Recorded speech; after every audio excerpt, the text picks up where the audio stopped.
Shalom दोस्तों, प्रभु यीशु आपको प्यार करते हैं।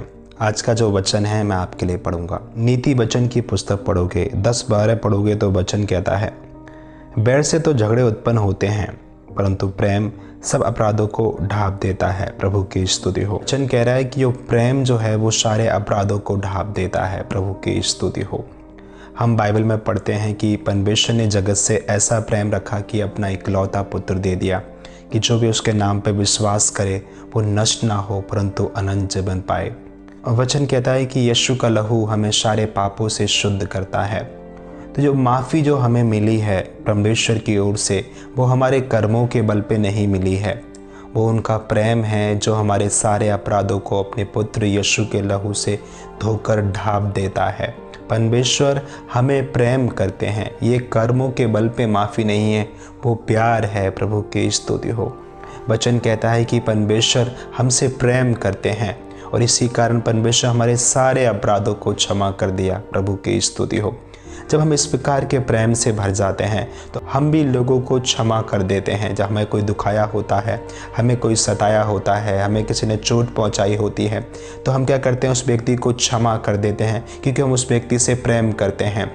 कोई व्यक्ति कहे कि उस व्यक्ति ने मुझे बहुत सताया है, बहुत उसने मुझे दुखाया है, मैं उससे कैसे प्रेम कर सकता हूँ। प्रभु की स्तुति हो। हम बाइबल में पढ़ते हैं कि प्रभु यीशु मसीह कलवरी के क्रूस पे थे। लोगों ने उनको रात भर मारा और रात भर उसकी दाढ़ी के बाल नोचे, उसे बहुत लज्जित किया, उसके विरोध में बहुत से झूठे झूठे दोष लगाए, उसे दोषी ठहराया और उसके दोनों हाथों में कीले ठुके हुए थे, पैरों में कीले ठुके हुए थे और इसी बीच भी यहाँ तक सताना छोड़ा नहीं, प्लस वो क्रूस पे दर्द सह रहे थे। उधर भी वो उसको ताने देने लगे कि अगर तू परमेश्वर का पुत्र है तो उतर रहा, हम तुझ पे विश्वास करेंगे। इतना दर्द होने के बाद भी, इतना दुखाने के बाद भी, इतना सताने के बाद भी यीशु ने कहा, हे पिता तू इनको माफ़ कर दे क्योंकि वो नहीं जानते कि वो क्या करते हैं। ये प्रेम है। जब हम वैसे प्रेम से भर जाते हैं तो हमें लोग कितना भी सताएं, कितना भी हमें लोग दुखाएं, हम लोगों के प्रति एक ही बोलते हैं कि पिता तू उन्हें माफ़ कर दे। प्रभु की स्तुति हो। हम बच्चे को देखते हैं कि माँ को बच्चे बहुत सताते हैं, पिता को बच्चे बहुत सताते हैं, और हम देखते हैं कि माँ बाप बच्चों से प्रेम करते हैं और उनको सदा उनकी गलतियों को ढाँपते रहते हैं, उन्हें हमेशा माफ़ करते रहते हैं। चाहे बच्चे माफ़ी मांगे चाहे ना मांगे, वो हमेशा उनके हित की ही सोचते हैं। ऐसा क्यों कि माँ बाप जो हैं वो बच्चों को प्रेम करते हैं। जब आदमी कोई प्रेम से भर जाता है, जब वो परमेश्वर के प्यार से भर जाता है, वो परमेश्वर के आत्मा के उस फल से जो प्रेम है उससे भर जाता है, तो कोई किसी भी प्रकार से किसी को सताया क्यों ना हो, वो किसी प्रकार से कोई किसी को दुखाया क्यों ना हो, वो व्यक्ति उसको माफ़ कर देता है। ये प्रेम है। तो मेरे प्यारे बहन भाइयों, और कहीं भी अगर आपको किसी ने दुखाया है, किसी ने आपको सताया है, तो हमें परमेश्वर से आज प्रार्थना करने की ज़रूरत है, हे पिता मुझे भी वो स्वयं प्रेम से भर दे कि मैं उस व्यक्ति को माफ़ कर दूं, उस व्यक्ति को मैं रिलीज़ कर दूं, क्योंकि प्रभु यीशु मसीह ने हमसे प्रेम किया है। जैसे वचन कहता है कि जैसे तुम दूसरों के अपराध क्षमा करोगे, तुम्हारा स्वर्गीय पिता तुम्हारे अपराधों को क्षमा करेगा।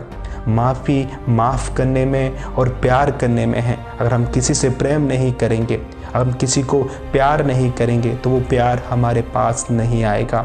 कि वचन कहता है कि जो जिस नाम से तुम दूसरों के लिए नापोगे, उसी नाम से तुम्हारे लिए भी नापा जाएगा। तो लोगों को तुम प्रेम से नापोगे, तो लोगों को तुम माफ़ी से नापोगे, वही प्रेम आपके पास लौट के आएगा, वही माफ़ी आपके पास लौट के आएगी। आइए हम प्रार्थना करते हैं कि परमेश्वर इस प्रेम से हमें भर दे। पिता मैं प्रार्थना करता हूँ हम सब के लिए प्रभु परमेश्वर, हम कहीं भी वो प्रेम की हमें घटी है जो तुझ में था मसीह, उसी प्रेम से तू हमें भर दे प्रभु परमेश्वर लॉर्ड गॉड, जो प्रेम तुझ में था प्रभु। हम प्रार्थना करते हैं कि हमारी वीकनेस में प्रभु अपनी सामर्थ्य को तू सिद्ध कर, और सारी कमजोरी जो प्रभु प्यार ना करने की है प्रभु, लोगों को माफ़ ना करने की है प्रभु, वो निकाल दे प्रभु। हमें प्यार करने वाला, लोगों को माफ़ करने वाला हृदय दे प्रभु। हम आपको सारी महिमा देते हैं पिता, यीशु के नाम में मांगते हैं, आमीन।